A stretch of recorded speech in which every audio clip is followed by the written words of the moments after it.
안녕하십니까. 자, 이 시간에는 장명을 직접 하는 방법 한번 알아보기를 합니다. 더불어 간명은 장명이 끝나면 당연히 간명이 되겠죠. 간명이라는 것은 그 이름이 잘 지어졌는지 마지막으로 검사하는 그 정도로 보시면 될 것 같습니다. 자, 그럼 먼저 이름 짓는 순서부터 한번 살펴보기로 하죠. 자, 이름 짓는 순서 보시면 어떻습니까? 자, 먼저 사주팔자 분석해야 되겠죠. 이름을 짓고자 하는 그 당사자의 사주팔자를 분석해 가지고 그 오행이 어떤 분포를 가지고 또 어떤 오행이 많은지 적은지 살펴야 하고 또 어떤 오행의 글자를 이름을 짓는데 사용할 것인지도 좀 판단해야 할 것이다, 이렇게 보시면 될 것 같습니다. 그 다음에 그 성씨에 따른 음령오행을 살펴야 됩니다. 성씨가 목오행인지 화오행인지 아니면 토오행인지 금오행인지 수오행에 따라서 그 다음 글자를 어떤 식으로 비해할 것인지 따져야 할 것입니다. 이 음령오행은 두 글자 간에 서로 상생하는 구조가 되어야 된다 보시면 될 것 같습니다. 서로 상극하는 그 글자가 바로 다음에 오면은 좀 곤란하다, 이렇게 보시면 될 것 같고요. 자, 그 다음에는 어떻습니까? 한글 이름을 그 성씨 그 음령오행에 따라 가지고 극하는 음령오행이 되지 않는 그런 이름으로 한글 이름을 어느 정도 작성을 해야 될 것이다 보시면 될 것 같고요. 그 다음에 그 성씨에 따른 수리 오행을 확인해야 됩니다. 자신의 그 성씨가 만약에 박씨라면은 박씨면 그 한자의 획수가 육획이 되겠죠. 그럼 육획 성씨에 따른 수리 오행이 어떤 글자가 돼야 원형이정에 맞는지 그런 것들을 따져야 한다 보시면 될 것 같습니다. 그러니까 원형이정 역시 확인하시면 될 것 같고요. 사주팔자 분석에 따른 그 용의신에 해당하는 글자를 자언오행에다가 넣으시면 되겠다 보시면 되겠습니다. 마지막으로 그 불용문자나 불이문자가 없는지 확인하셔야 되고, 그런 식으로 하시면은 일단 기본적인 이름 짓는 것은 끝나겠다 보시면 될 것 같습니다. 자, 그럼 먼저 사주팔자 분석부터 한번 해보기로 하죠. 현재 이 명조 같은 경우에는 이 포스팅을 하기 위해 가지고 하던 그 지난달 3월 18일인지 아마 그 정도 될 겁니다. 그 정도 되는 날짜에 태어난 갓난아기라고 보고 그 날짜에 태어난 남자아이의 사주팔자를 분석해 보는 겁니다. 여기 보시면은 사주팔자 이렇게 보시면 어떻습니까? 목오행이 3개고 그죠? 화오행은 없고 토오행은 2개고 금오행은 이렇게 3개인데 또 수오행은 없네요, 그죠? 신강신약부터 따져보면은 처음에 그거 잘 모르실 때는 요거를 일단 3점으로 보시면 편합니다. 자, 요거를 3점 그죠? 3점으로 보시고 요거는 2점으로 보시고 나머지는 1점으로 보셔도 됩니다. 이렇게 그죠? 이렇게 1점으로 보시면은 어떻습니까? 3점, 5점, 6점, 7점, 8점, 9점, 10점이죠. 그죠? 점 만점에 10점 만점에 5점 이상이면은 신강으로 보시고 5점 이하면은 신약으로 보시면 됩니다. 물론 좀 더 디테일하게 해야 되겠지만은 이렇게 보셔도 큰 무리는 없을 것이다 보셔도 됩니다. 일간이 목오행이면은 이 목오행을 도와주는 수오행 그죠?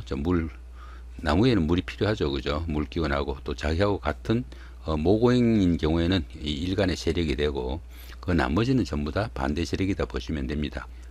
을목의 세력이 어떻게 됩니까? 요 목오행하고 그죠?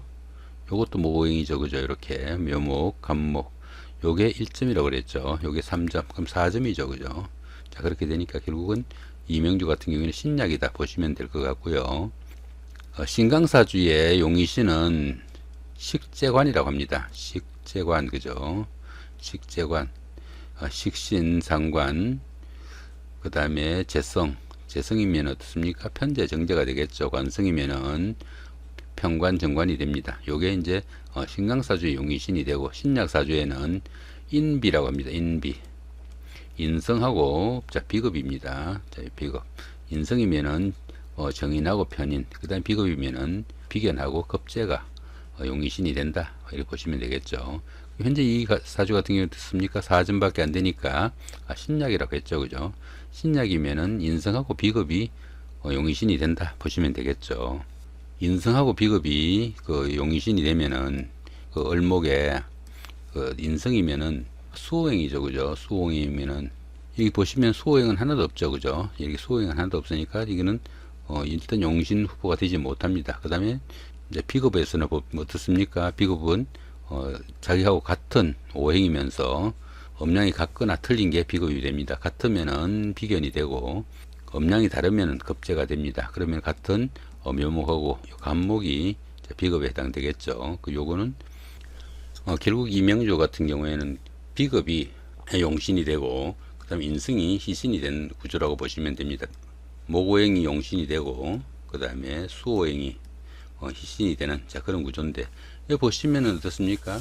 현재 이것 같은 목오행이 사주 팔자 8글자 중에 3글자나 되니까 상당히 많습니다. 여기다가 추가로 더 오면은 도움이 되기보다는 오히려 자기 주관이 좀 강해져 가지고 주변들하고 마찰이나 갈등이 생기기도 쉽다 이렇게 볼 수도 있습니다. 자, 결국은 어떻습니까? 여기서 수오행이 오면 어떻습니까? 수가 이렇게 오면은 여기 을신충이 되죠. 이제 그죠? 을신충이 되는데 수가 오면은 여기 금생수, 수생목 이렇게 나중에 직장 문제나 명예나 이런 데서 상당히 도움을 받을 수 있는 그런 오행이 되니까 결국은 이 명조에서는 가장 중요한 오행이 이 수오행이 될 것이다 보시면 됩니다. 현재로서는 희신이지만은 실제로는 이 명조에서 가장 중요한 역할을 하는 것이 이럴 경우에를 통관이라고 합니다. 그죠? 통관 용신이 되는 이 수오행이 실제로는 그 이 명조에서 용신이 될 것이다 보시면 될 것 같습니다. 여기도 보시면은 이렇게 해놨죠. 그죠? 목오행이 용신인데 요 가로를 이렇게 써놨습니다. 무슨 말이냐면은 용신 명리학에서 이 용신은 원국에 존재하는 오행으로 해야 된다고 합니다. 그렇게 하니까 어떻습니까?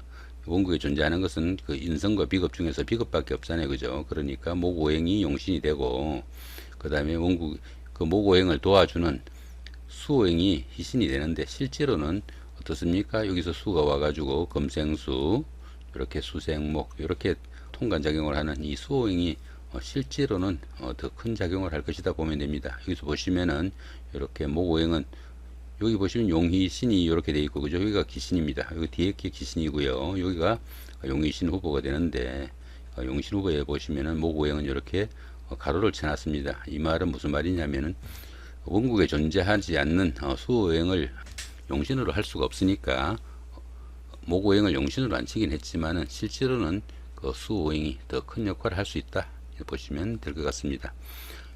자, 여기서 현재 이 명조에서 가장 문제가 되는 부분이 이렇게 얼신충되는 이런 부분들이 되니까 여기서 수오행이 온다면은 상당히 도움을 받겠죠. 그러면 어떻습니까? 나중에 이름을 짓더라도 수오행이 가장 중요한 그런 역할을 할 것이다 보시면 될 것 같죠. 수오행이 반드시 들어가는 그런 이름을 지어야 된다 보셔도 될 것 같습니다. 자, 그럼 이번에는 그 성씨에 따른 음양오를 한번 살펴보기로 합니다. 성씨 보시면은 이 성씨에서 그 따지는 거는 그 주음하고 종음을 따집니다. 주음하고 종음을 따지게 되는데 주음은 만약 김씨라면은 요게 주음이 되겠고요. 요 받침이 되는 게 종음이 됩니다. 이 주음만 따지면 됩니다. 자, 그렇게 하니까 김씨 같으면은 여기에 해당되겠죠. 그죠? 만약 박씨 같으면은 여기에 해당되겠고, 그죠?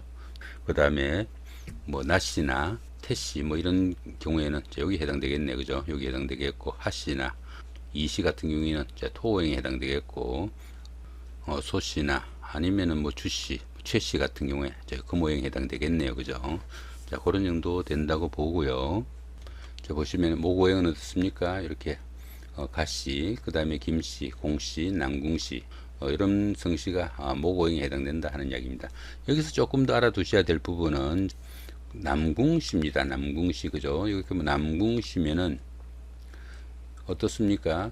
초성은 요게 초성이 되고 두 번째 글자가 요게 초성이 되겠죠. 그죠? 성명학에서 뒤에 그 글자하고 연결되는 부분은 요 글자가 연결이 됩니다. 그러다 보니까 앞에 글자가 아니고 뒤에 글자의 초성을 가지고 그 성씨의 오행을 따진다 하는 거 알아두시면 될 것 같고요. 자, 그 다음에 화오행은 어떻습니까? 나씨, 노씨, 류씨, 리씨, 태씨, 자, 이런 거, 그죠? 여기 있죠, 그죠? 요런 부분이 화오행에 속하고, 자, 토오행은, 자, 이씨나 하씨, 뭐 이런 문제가 되겠죠? 안씨, 양씨, 하씨, 선우씨, 여기도 마찬가지죠, 그죠? 여기는 금오행인데, 그죠? 여기는 금오행이잖아, 시옷이니까. 그런데 뒤에 글자가 이영이니까 뒤에 글자를 따른다 보시면 되겠고, 황씨, 이런 부분이 토오행에 해당되고요. 그 다음에 금오행은 사씨, 석씨, 장씨, 최씨, 공손씨 여기도 마찬가지죠. 그죠? 여기는 공시 자체 같은 경우에는 모고행이잖아요, 그죠? 근데 여기가 손이 시옷이니까 요게 금오행에 해당된다 하는 이야기입니다.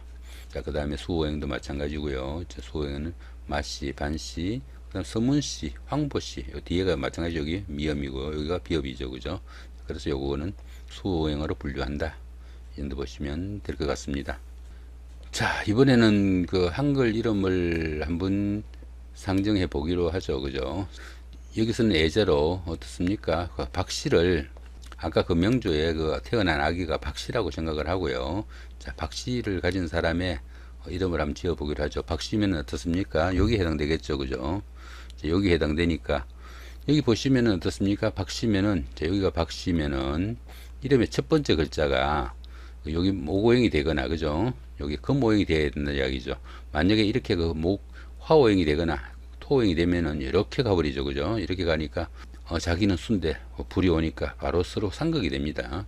이 토도 마찬가지고 토극수죠, 그죠? 이렇게 상극이 되는 글자가 바로 다음에 오면 안 된다는 얘기죠. 자기 바로 다음 글자가 이렇게 목오행이 되거나 금오행이 돼야 된다는 얘기죠. 그럼 만약에 그 다음 두 번째 글자가 만약에 금오행이라면은 그 다음에 세 번째 글자는 토오행이거나 다시 수오행이거나 이렇게 하면 됩니다. 이렇게 상극으로 가는 글자가 바로 연결이 되지 않으면 된다는 이야기죠. 자, 그래서 여기서는 어떻습니까?